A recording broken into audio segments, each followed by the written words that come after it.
Mga kapatid, ay nagagalak na magkatipon-tipon sa pagdiriwang na ito para sa mga sanggol na magiging kaanib ng ating sambayanang Kristiyano. Heartbeats only happen one at a time, one at a time. You can't rush a moment, so don't even try, don't even try. There's a symphony you're missing.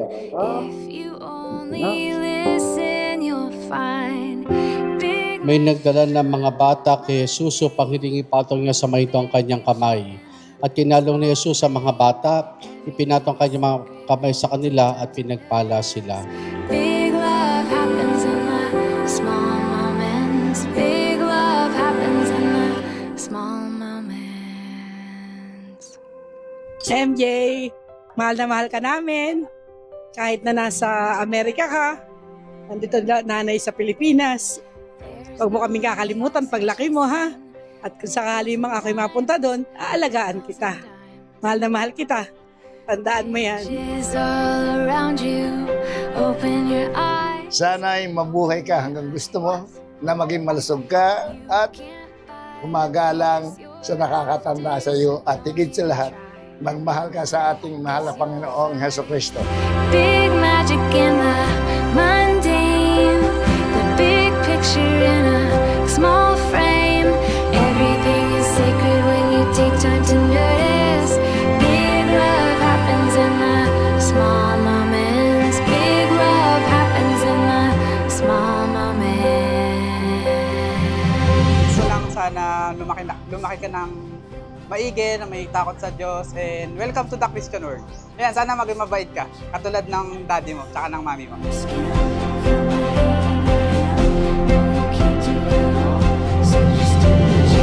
Hi, this is your Ninong Don Mar, and ang message ko sa'yo, paglaki mo, maging mabait ka, maging mabuting bata, at maging magalang sa iyong mga magulang. Hi MJ, I'm your Ninong Brian. Sana maging mabuti kang bata at may takot sa Diyos. Dito lang si Ninong lagi para sa'yo. Yun lang. God bless always. Things, if you look around, yeah. Just look around and you'll find. Hi MJ, this is Ninong Philip, best friend ng daddy mo at best friend ng mami mo. Sana magkita tayo dyan sa Amerika soon. And pakabait ka. Yun lang. Thank you.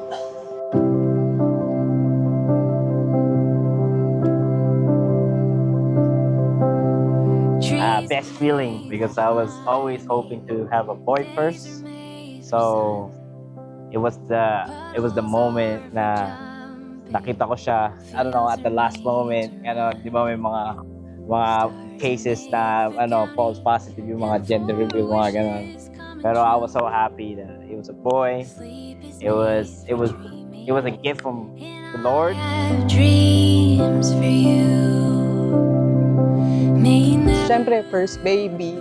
Tapos nag-a-adjust kami lahat. Tapos wala pa kaming kasama. Usually kaming dalawa lang. Tapos yung in-laws ko. Pero sobrang saya. Iba yung feeling. Lalo ngayong first Mother's Day ko. Saya. light inside you. Be the compass as you go. May you always know you have my hand to hold.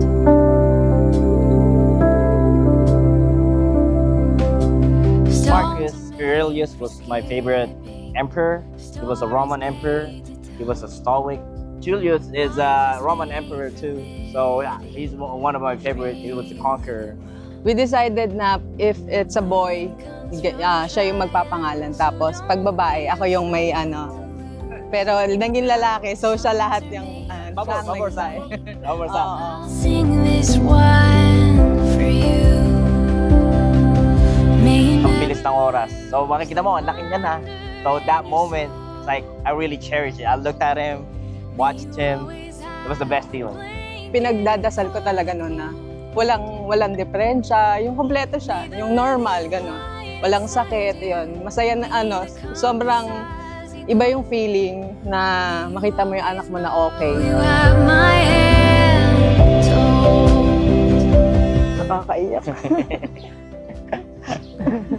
Sorry kuya, postpartum. Always remember, you always have a family that you can come home to. Nah, doesn't matter what happens, doesn't matter what you do, what you did. Family always gonna be here for you.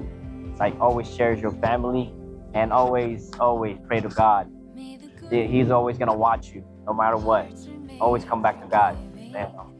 MJ, lagi kami nandito ng daddy mo, nakasuporta.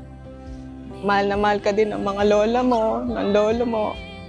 Lagi mo tatandaan, mahal na mahal ka namin.